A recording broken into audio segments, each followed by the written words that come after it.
So, Ateneo tsaka NU, no? So, dito mo makikita yung determination ng team na ayaw magpatalo. It's just that NU o yung National University got a cushion. Kumbaga nakauna. So, hindi naman pwede na, yun ang sinasabi na hindi ka pwedeng laging never say die.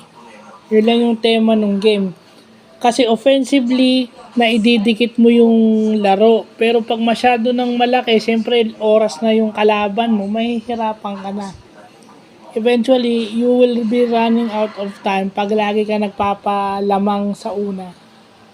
Pag malaki na yung lamang, mahirapan ka na bumalik. So definitely yun lang yung nangyari. Pero magandang laban yun, yung Ateneo sa NU.